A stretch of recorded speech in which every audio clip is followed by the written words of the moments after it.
Hey, gigging pros, welcome to another episode of the Gigging Musician Podcast. I'm your host, Jared Judge, and I'm excited for yet another amazing musician interview.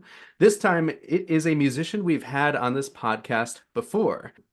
Jennifer Roig-Francoli is the former associate concertmaster for Apollo's Fire, an amazing musician, someone who practices Alexander technique and teaches it to others, hosts her own program teaching musicians how to be happier and healthier as a musician. And this time we're chatting about her book launch, which just recently happened on January 7th. So Jennifer, welcome back to the Gigging Musician Podcast. How are you? Hi, Jared. Thank you so much for having me back. I am actually doing great. Thanks. Fantastic. Well, let's cut right to the chase here. You just released a book. Would you mind sharing the title and what it's all about? Sure. The book is called Make Great Music with Ease: The Secret to Smarter Practice, Confident Performance, and Living a Happier Life.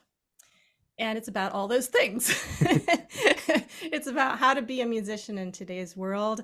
The book is split into three parts. The first part is all about the challenges that we face as musicians in the categories of mind, body, spirit, emotions, mindset, physical issues, all kinds of stuff that we can come up against as musicians. The second part of the book is about my personal journey as a professional musician and lots of stories from my clients, people I've worked with, how they've overcome their challenges. And part three is the practical part of the book, where I actually tell you, the reader, how you can make great music with ease using the techniques that I share in the book. Awesome. And we'll dive into all three of those parts, but the first part was about the problems that musicians face. And I'm curious, is now a different time to be a musician? Like, is it a different experience now compared to years or decades ago?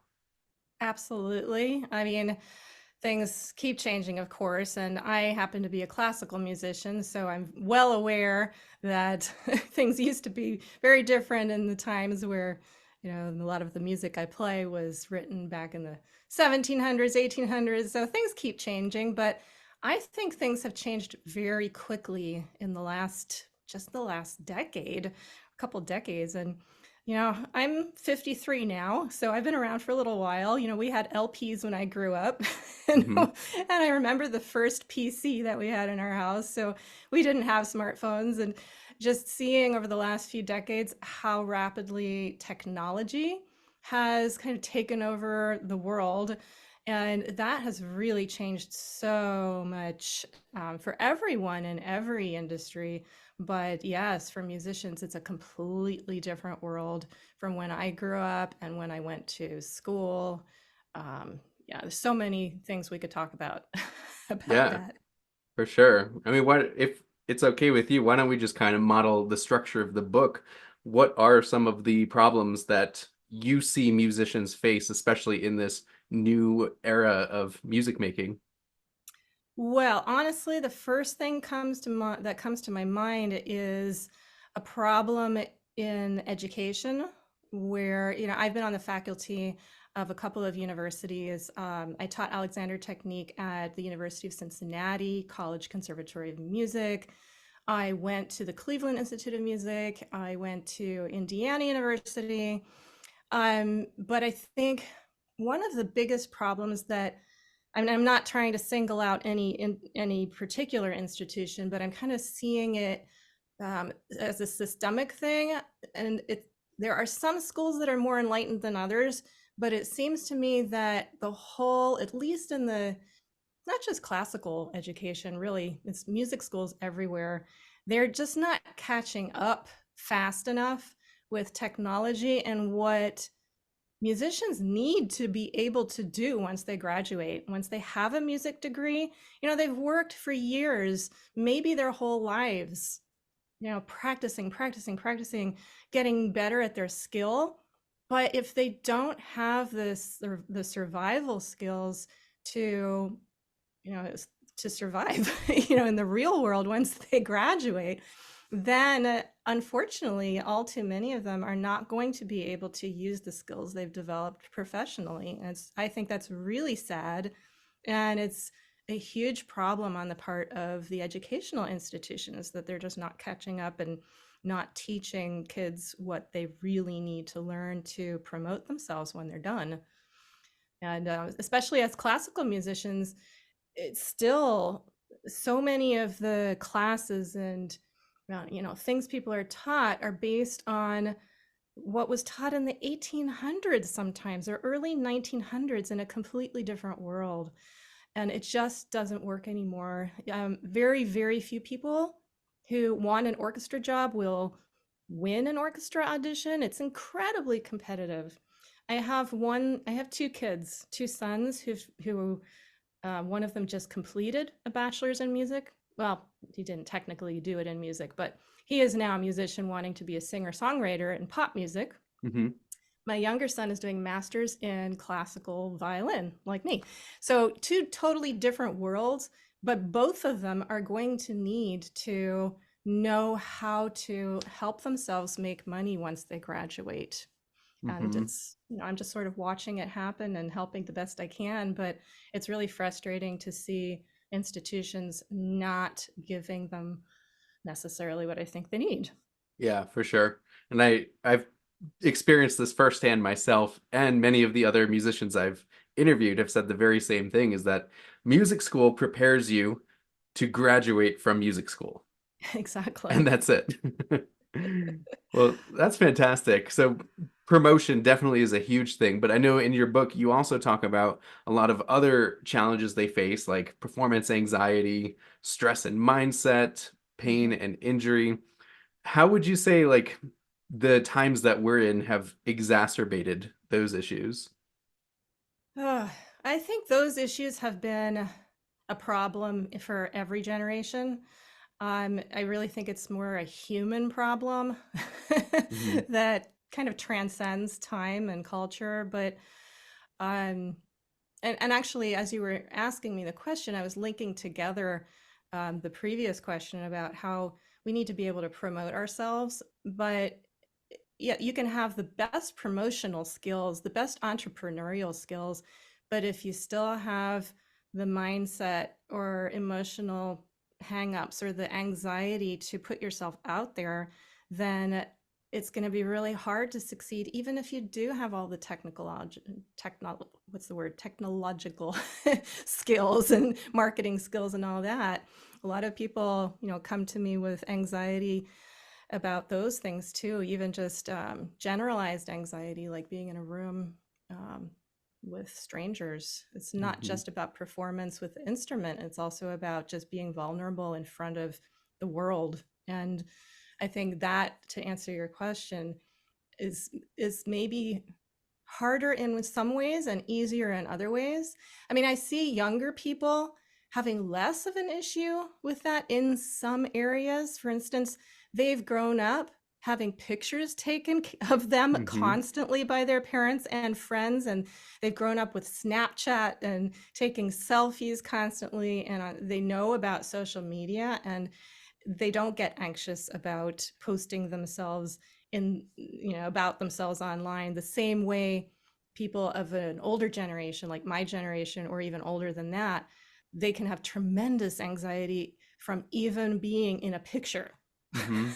so so in some ways it's a lot easier for people now, the younger people now, but in some ways it's harder because the competition is so much stiffer. You're competing with the entire world now when you go online. That's tremendous. Look, think of that pressure. Ugh. Mm. That's a good point. And I've noticed that with some of my coaching students too, because I coach a lot of musicians, how to promote yourself and put yourself out there, specifically in the realm of private event performance opportunities. Mhm. And I noticed like the anxiety and mindset does get in the way, even like I can't put that video out there. The angle makes me look larger than I actually am, or I can't send that email because it sounds too confident. Huh, yeah. That's interesting.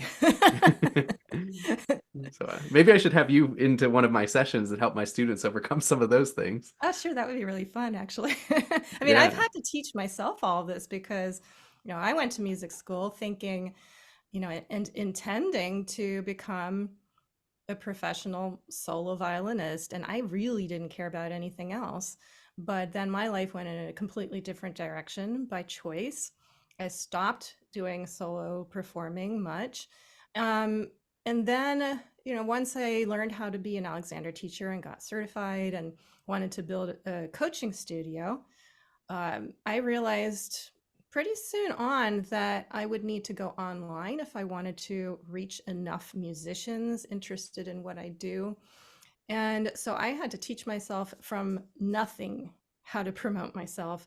And there were a lot of mindset hurdles I needed to get over, just like what you just mentioned. I mean, I most of us are taught to, at least I'll speak for myself. I was taught to not brag, not, not, it's like you're supposed to be confident, but you're not supposed to look like you're full of yourself. And it's a very fine line.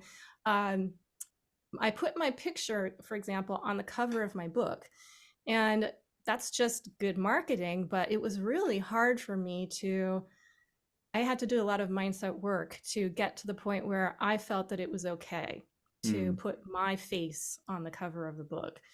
Um, it actually wasn't so hard because for years I have been doing the same work about Facebook posts. Like it was really hard to put my face in front of everyone and then to present my opinions about things that might have conflicted with other people's opinions. I mean, that happens all the time because my perspective is different from others, as it should be. Hmm. But putting myself out there was really hard. And thankfully, what I actually teach is what I needed to practice for myself, like to take care of my mindset in that area, just like I teach my musician students how to do that in music. So it's really not so different. I feel like I've always been a performer. I used to do it more on stage with my violin. Now I'm doing it online with words and pictures.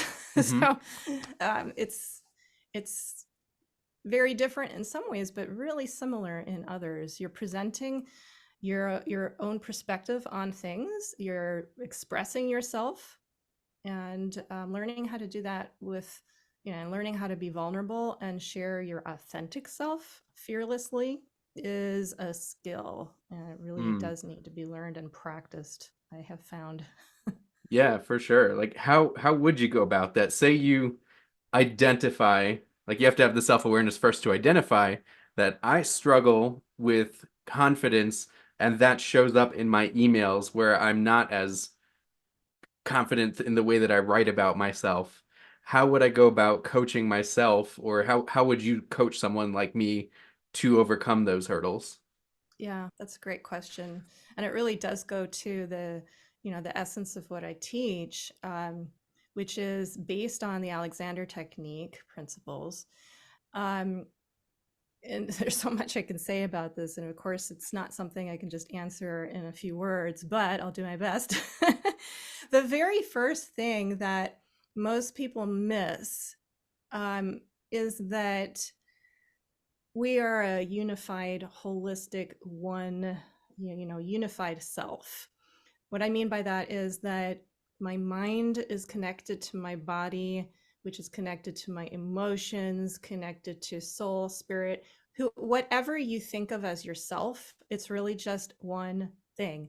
And the problem that most of us have is that we tend to separate ourselves into different compartments, like, oh, these are mental activities, these are physical activities. I have a physical problem, my arm hurts, or I have a mental issue, I have mind wandering problems, I have anxiety, that's an emotional.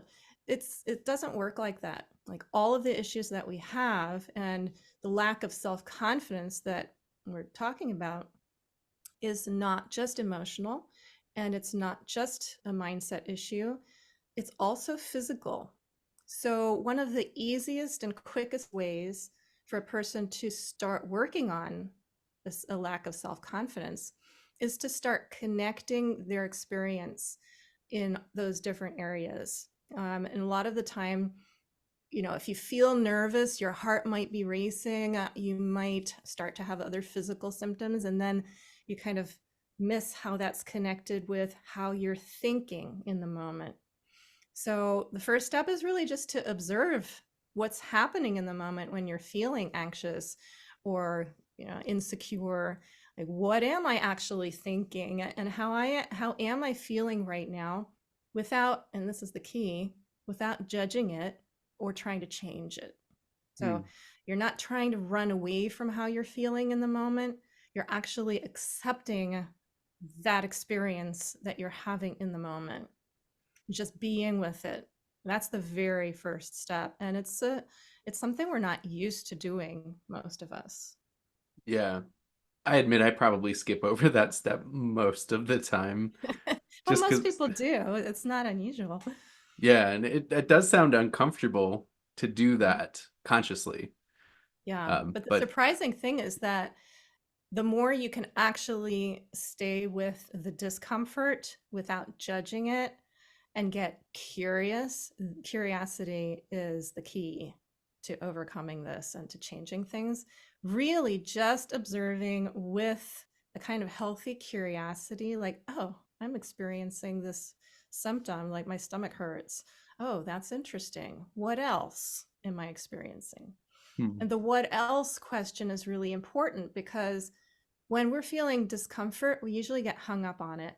We get stuck in that feeling, and it's so uncomfortable. We want to make it go away. But by ignoring it or trying to change it, we're actually feeding it and giving it more power.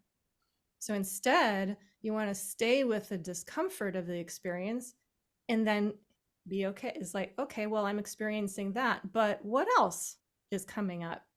And we usually really start with the body. So, like, well, what else am I experiencing in the body? What else am I feeling? Oh, my neck is tight. I hadn't noticed that before. Interesting. What else? Oh, hmm, I'm curling my toes. Oh, that's interesting. There's tension in my feet. Well, that's interesting. What else? yeah. and and you kind of start there, and before you know it, you're not thinking about being nervous anymore. You're just having an experience. Um, and this is part of the first thing that I teach my students. Um, it's an etude that's called IMA, which means now in Japanese. It was developed by my partner, Mia Morales, who created a hands off, touch free version of Alexander technique that I teach. That's why I can teach online. But so you start with just noticing what's actually happening, shifting your attention with curiosity. And then at some point, you can get curious about the parts of you that feel fine. And there are always parts of you that feel fine, quiet, easy, comfortable, or at least a little bit less uncomfortable. And you Mm, want to start shifting to get curious about that easing in you. And that'll take you into more of an experience of easing, because what you focus on, you get more of. hmm. Yeah, that's fair. That reminds me of a Tony Robbins quote: "Where focus flows, energy goes." Something like that. Exactly. Yeah, exactly. It's a good one. It's true. Yeah, very cool. Well, awesome. Yeah. Is that one of the you mentioned part three of the book offers solutions and how-tos. Is that in the book? Yes, actually it is. Ima, that etude called, it means now in Japanese, right? That's in there. And then there's also another etude that comes after. Actually, to be technically accurate, Ima is a pre-awareness etude. It's not technically considered one of our etudes. It's kind of a warm-up. It's like you need Hmm. to be able to notice relative tension and relative ease in your body before you can then get curious about easing with the first real awareness etude in the book. It's called The Cycle. So Yeah. that's in the book as well. And then I talk about one more, but it's really hard to give lots of awareness etudes in the written form in the book. So I keep it to a minimum as far as those etudes go. But there's also a free video training that goes with the book. So Oh, very people who buy nice. the book can sign up for that and get It's like a series of 8 emails that teach you, more in depth with a video how to do these things. Yeah, that's awesome. I also am curious and love that you and probably the Alexander Technique community refers to these exercises as etudes because it's no longer just like, a prescription. It's not necessarily let's just slap this band-aid on it and fix it. Like, no, these are parts of the development of the whole human and musician. So Exactly. that's kind of is that the reason why they're called etudes? Yes, well, etudes, as I'm sure you know, it means these are studies. So I don't like to call them exercises. We really call them etudes. And by the way, Mio Morales, I just mentioned, who created Primal Alexander, he came up with these etudes and calling them etudes. And it makes sense because and musicians are particularly aware. We need to practice. Hmm. If we want to get better at a skill, we need to practice it. And classical musicians, at least, are used to having etudes books, right? You have books of exercises and scales and arpeggios and little studies that you work on every day. So that's where the etudes comes from. And yeah, it's definitely, people do think that, oh, I just need this quick fix. I need this pill. I need, like you said, I need a band-aid, or I need something to just fix it, make it go away. It's really just not how it works. you Yeah. know? So Uh, we need to learn how to take ourselves in a better direction. Exactly. And I also think the mindset around I need a fix implies that I'm broken. Yes, so true. Very cool. Well, Yeah. awesome. I would love, like, we're getting kind of close to the end of the podcast. We still got plenty of time, but I would love to hear about some of the stories in section 2 of the book. Who, or can you give us some examples of the transformations that all of these different etudes and just your approach to this have created? Oh, yeah, there's so many. And actually, I sort of, what I said was a little misleading. These stories are throughout the whole book, Mm, stories that I've taken from my students. Of course, they've allowed me to put them in the book, and then also my own personal stories. And there's just so many that come to mind. It's like hard to even choose. Well, one that comes to mind is a student of mine who has actually been in my membership for 5 years now, I think. hmm She has just stayed with this process. I mean, it, learning the Alexander technique, and actually, I should say, I talk about the Alexander technique, but really, I teach what I call the art of freedom method for conscious living and masterful artistry, which is my all comprehensive system for bringing Alexander technique practices into every area of life. So, um, we could talk more about that another time, but I just wanted to say um, that it's really, really very comprehensive. It's about living as well as your music making. And I'm thinking of Angèle, who is a harpist, who started out with me, I think 5 years ago or so. And she had a lot of pain. She had scoliosis and other issues, like multiple, she had terrible trauma to her spine. I can't remember the specifics, but basically, a doctor had told her she would be in pain for the rest of her life, and there was nothing that could be done about it. Wow. And actually, I have two students who, right now, who've been in my group that long, and their doctors said they would always have pain. So people come to me even with an extreme pain. Not everybody has pain, of course, but these two did, and nobody was giving them any hope. In fact, I think that's the worst thing a doctor can ever do, is say you will be in pain forever. Hmm. It's just horrible.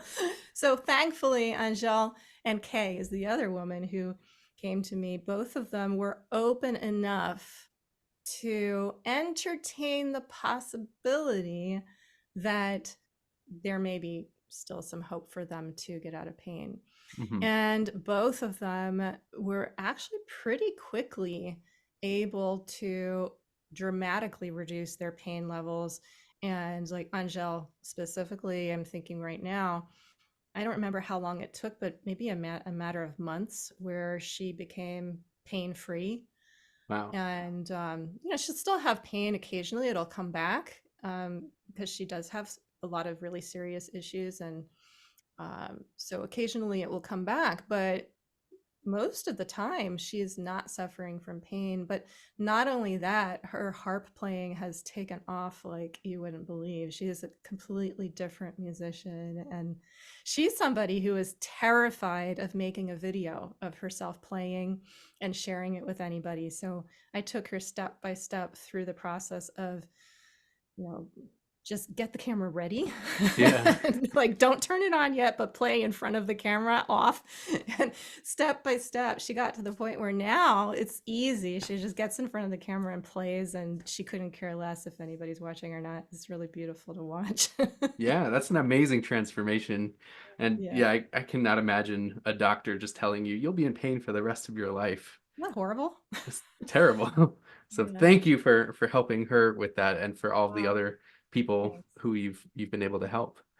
Thank you. Awesome. I So feel any I just have to say, I feel so privileged, when somebody, unfortunately, all too many people come to me as a last resort. I Mhm. wish they would come to me as a first resort because I know that it can just save them years of misery and frustration and anxiety and pain. And, but better late than never. So Yeah. I'm always very happy when people find me. Yeah, exactly. It's kind of like what we were saying before, like, people should come to you before they identify they have a problem. Yeah, that would be ideal. Awesome. Well, what else would you like to share about the book before the end of our episode? Well, something a lot of people have said is that, well, it's good for professional musicians, it's good for amateurs, it's good for students. Basically, any kind of musician, any genre, any skill level can benefit from this book. But a lot of people have actually told me that it's not just for musicians, Mhm. because all the skills and, the challenges that people are facing, they're human challenges. And so a lot of people are just giving it as a gift to non-musician family members and friends. And so Mhm. that's really heartwarming for me to know that it's not, it's useful for anybody. So Yeah, yeah. that's great to know. Yeah. Fantastic. Well, congratulations on the book launch. Where can our listeners find it and buy themselves a copy? So the book is available now on Amazon, and you can just look it up by the title or my name. Again, the title of the book is Make Great Music with Ease: The Secret to Smarter Practice, Confident Performance, and Living a Happier Life. And it's, of course, also available on my website, or through my website, rather. It takes you to Amazon, but my website is www.artoffreedom.me. It's .me. Very great. Well, thank you again so much for coming on to the Gigging Musician podcast a second time. I'm thrilled to have you as a repeat guest, and I'd love to just keep in touch with you and see your progress. And I hope that a lot of musicians take you up on your book because I do feel like it would help so many musicians out there. Yeah. Thank you so much for having me again, Jared. It's always a huge pleasure and fun to talk about these topics with you. Take Oh, my care. pleasure. You too. And to our listeners, thanks again for tuning in to another episode of the Gigging Musician podcast. Remember, your music will not market itself, and you could market it a lot more confidently if you get Jennifer's book, Make Great Music with Ease. Bye, everybody.